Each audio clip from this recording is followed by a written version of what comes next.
Et je suis un amateur, je ne suis pas un professionnel de l'éducation. J'ai été formé pour être professeur de lycée.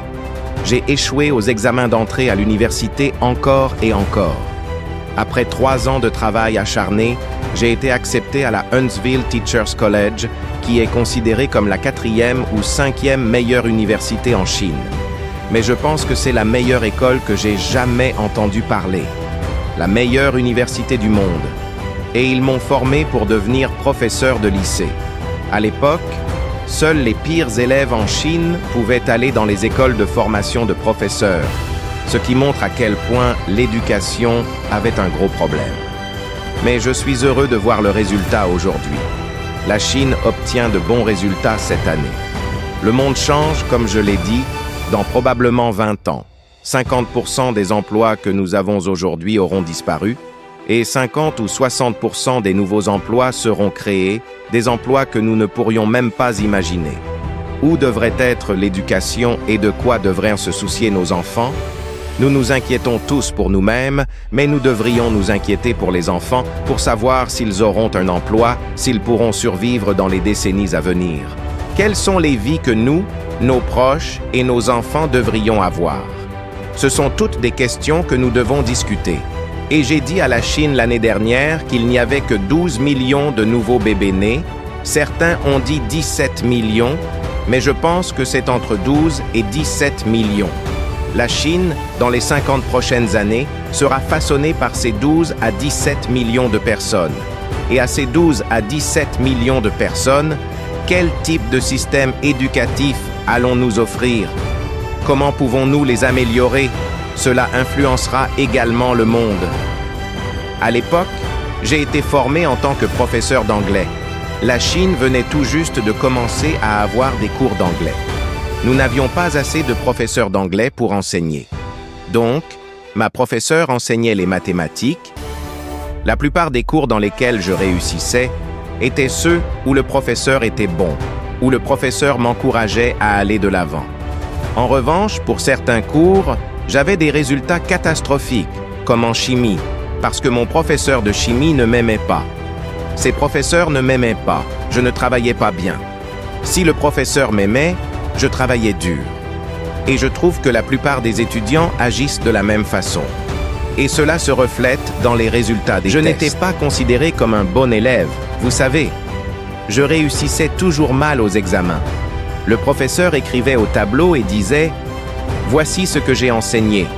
Et quand on passait l'examen, je devais répondre exactement de la même manière. Mais je pense que ce n'est pas vrai. Alors je critiquais toujours et me mettais au fond de la classe. Mes 20 ans ont passé, et ces grands élèves, mes camarades de primaire, de collège et dur apprendre. Nous devrions continuer à apprendre tout le temps. Je n'ai jamais eu une journée de formation pour devenir PDG. Mes premiers investisseurs en capital risque m'ont dit « Jack, tu devrais confier ton poste de PDG à quelqu'un d'autre parce que tu ne sais pas comment être PDG. » Et j'ai répondu « Non, je ne sais pas comment être PDG, mais plus tard j'ai découvert que je pouvais être un bon PDG car ce sont des compétences que j'ai apprises en étant professeur. Je me considère comme président-directeur général, directeur de l'éducation. Tout ce que j'apprends, je l'apprends en étant enseignant. Inspirez vos élèves, ayez confiance en vos élèves, croyez en vos élèves, donnez-leur les moyens de réussir. Tous les enseignants veulent que leurs élèves soient excellents. Tous les enseignants veulent que les élèves réussissent. Vous savez, ce gars devient banquier, maire, ingénieur, scientifique. C'est ainsi que je fonctionne en tant que PDG de mon entreprise. Je fais confiance à mes collaborateurs, je leur donne les moyens d'agir. Nous faisons tout ce que nous pouvons pour que les gens se sentent comme des individus et non comme des travailleurs. Aujourd'hui, beaucoup de gens se battent ou travaillent dur pour l'éducation et nous essayons de résoudre le problème en donnant à tout le monde la chance d'accéder à l'éducation. Cela signifie que, pour moi, l'éducation est comme de la nourriture. Il faut nourrir les gens. Ainsi, nous devons avoir de la nourriture pour tout le monde, pour chaque enfant. C'est très important. Chaque enfant dans ce monde devrait avoir des opportunités éducatives égales. Mais il y a une autre chose qui est encore plus importante. Quelle éducation devrions-nous donner à nos enfants? Quelle nourriture leur donner? Nous savons que si vous donnez de la mauvaise nourriture, les enfants auront des diarrhées et des problèmes d'estomac. Il y a deux choses aujourd'hui dans le monde qui sont très importantes. La première chose, c'est que tout le monde doit avoir une chance. La deuxième chose, c'est que tout le monde doit avoir droit à une éducation de qualité. Ce que je crois, c'est qu'à l'époque industrielle, nous voulions standardiser les choses, mais à l'ère de l'IA, nous voulons de la différenciation, faire en sorte que tout le monde soit différent. L'objectif est de se donner les moyens d'agir. La technologie des données, IT, sert à permettre aux autres de s'épanouir. La véritable équité en éducation réside dans la différenciation. Donner à chaque enfant l'éducation qu'il mérite, faire en sorte que chacun devienne la meilleure version de lui-même. Je pense toujours qu'une école devrait être comme un zoo, avec toutes sortes d'animaux. C'est ce que j'ai fait dans mon entreprise. Je déteste que mon entreprise devienne une ferme avec un groupe de poules ou de canards. Je veux toutes sortes d'animaux, diversifiés. Vous savez, on ne peut jamais juger, car nous avons des KPI. Nous ne devrions pas donner un KPI à une poule pour savoir combien d'œufs elle va pondre, puis appliquer ce même KPI à un lion ou un tigre. C'est stupide.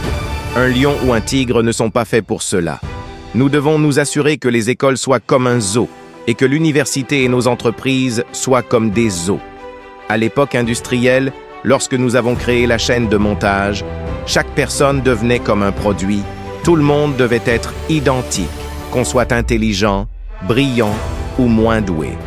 C'est ainsi que l'éducation devenait une sorte de chaîne de montage, ce qui était un désastre. L'animal a l'instinct, la machine a l'intelligence, mais l'humain a la sagesse. À l'ère numérique, nous devons réfléchir très clairement à la différence entre l'humain et la machine. Si nous avons peur que la machine remplace l'humain, c'est parce que l'humain et la machine sont trop similaires. Si nous nous inquiétons des machines, ce n'est pas le problème des machines, c'est celui des êtres humains. Si vous standardisez tout, tout peut être remplacé. Malheureusement, je travaille dans le secteur d'Internet et nous savons que si tout est standardisé, si tout est logique, il y a un problème. Nous avons conçu notre propre technologie il y a 15 ans. À l'époque, nous ne l'appelions pas IA, nous l'appelions Alibaba Intelligence. Nous ne l'appelons pas intelligence artificielle. Nous avons trouvé que si quelque chose est logique, il y a une logique derrière cela. Si quelque chose est logique, la machine peut faire mieux. Ce que nous avons fait dans notre entreprise, c'est que nous avons appris à la machine à arrêter, à attraper, à détecter tous les mauvais comportements des gens, à arrêter les mauvaises personnes. Car nous avons tellement de transactions d'argent chaque jour, les gens essaient de voler de l'argent.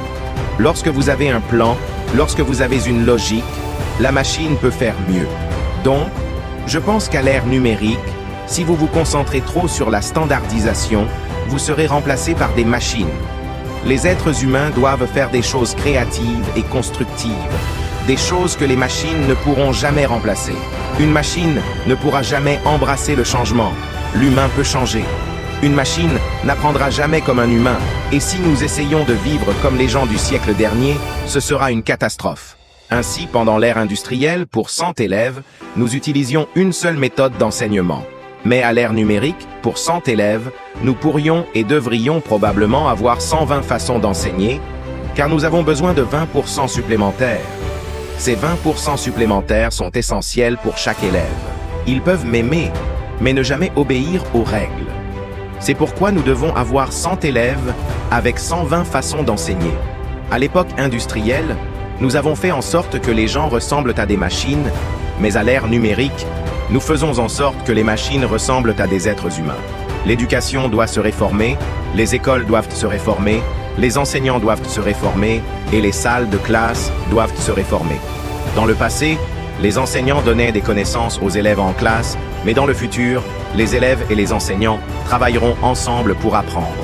Dans le passé, les enseignants en savaient plus que les élèves, mais dans le futur, les élèves pourraient en savoir plus que les enseignants. Dans le passé, une classe durait 40 minutes, une classe comptait 40 élèves, et chaque jour, il y avait environ 7 classes. C'était de la standardisation. Je ne sais pas d'où cela vient, mais cela devait être conçu pour l'époque industrielle afin d'utiliser les ressources limitées de manière à former un maximum de personnes avec le moins de ressources possible.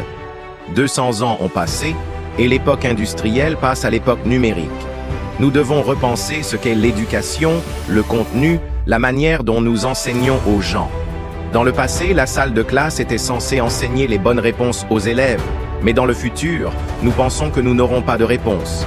Les enseignants ne sauront peut-être pas, les experts ne sauront peut-être pas, personne ne saura. Nous devons apprendre et travailler ensemble.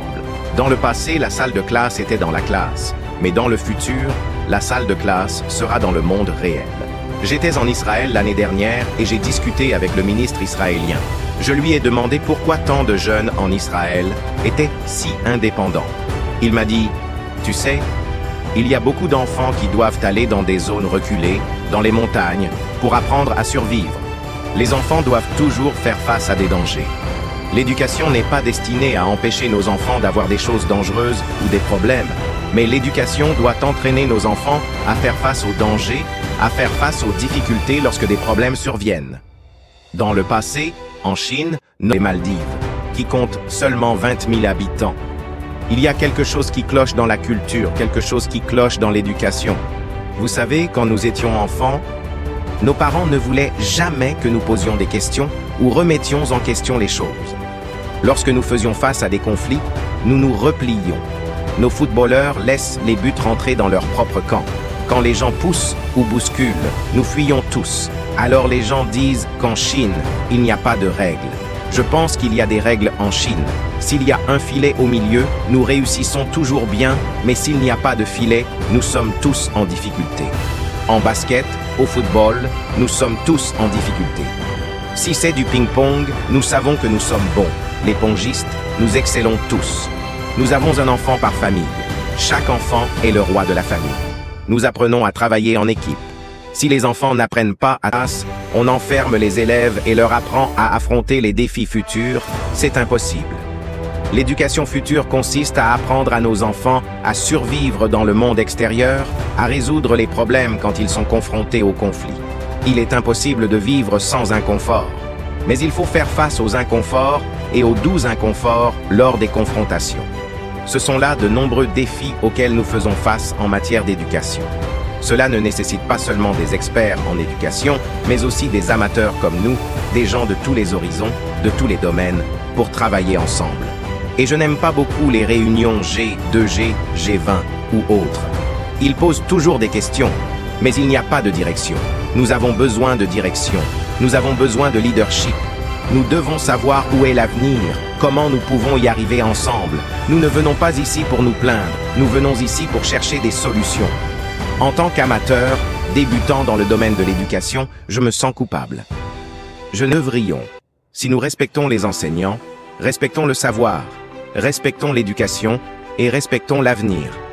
L'éducation concerne l'avenir, donc nous devrions donner aux enseignants les meilleures reconnaissances, les meilleurs salaires. Parce que si nous les respectons, ils respecteront leur travail, respecteront les enfants. Et je pense que tout le monde parle de l'importance de l'éducation, mais lorsqu'on parle de budget, c'est une autre histoire. Je pense que l'autre chose importante, c'est que les enseignants sont essentiels. Ma fondation travaille sur l'éducation dans les zones rurales de Chine. Il y a plus de 30 millions d'enfants qui étudient dans ces zones rurales en Chine, et près de 3 millions d'enseignants ruraux. Il y a environ 5 ou 6 ans, nous avions environ 2,7 millions d'enseignants dans ces régions. Nous avons constaté que la meilleure façon d'aider les enfants dans les zones rurales est d'aider les enseignants. Un bon enseignant peut aider au moins 200 élèves tout au long de sa vie. Si vous ne pouvez pas inspirer les enseignants, comment pouvez-vous inspirer les élèves? Nous avons fait beaucoup de travail et finalement, nous avons trouvé que beaucoup d'enseignants abandonnent l'enseignement dans les zones rurales. Vous savez pourquoi? Parce que 60% d'entre eux abandonnent leur poste, car ils n'aiment pas les directeurs d'école, ils détestent les directeurs.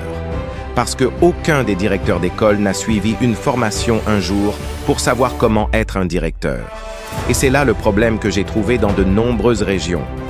Ces enseignants, qui enseignent depuis 10 ans et deviennent directeurs d'école, ne savent pas ce qu'est la comptabilité, ce qu'est le leadership, ce que doit être un directeur. Le directeur devrait être le ministre du village, du quartier. Nous avons donc réalisé que nous devrions nous concentrer sur les directeurs. Un directeur peut influencer 100 enseignants, et un enseignant peut influencer 200 élèves. C'est le système. Ce que le ministre de l'Éducation doit faire, c'est élaborer des politiques qui permettent aux directeurs de mieux faire leur travail. Les directeurs doivent bien faire leur travail pour permettre aux enseignants de mieux faire le leur.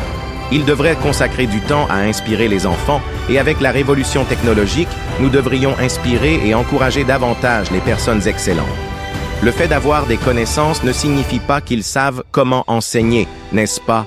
L'entraînement de boxe de Mike Tyson, s'il avait une compétition, troisième chose, c'est que nous devons rapidement changer les KPI de l'éducation.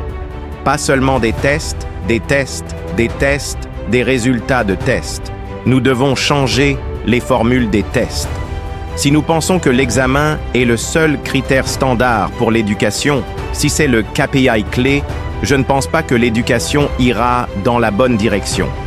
Alors, j'ai demandé à beaucoup d'élèves du secondaire en Chine, « Quel est ton hobby? Que veux-tu faire dans le futur ?» J'ai dit que je ne savais pas. Il a dit, « Je ne sais pas. Je veux juste aller à l'université. » « Pourquoi veux-tu aller à l'université? » « Je ne sais pas. Je veux juste aller à l'université. » C'est là le problème. Beaucoup d'élèves du secondaire ne savent pas ce qu'ils veulent faire. Ils ne veulent juste pas aller à l'université car ils pensent que l'université est une garantie d'emploi. Avec mes 20 ans d'expérience chez Alibaba, nous constatons qu'à l'université,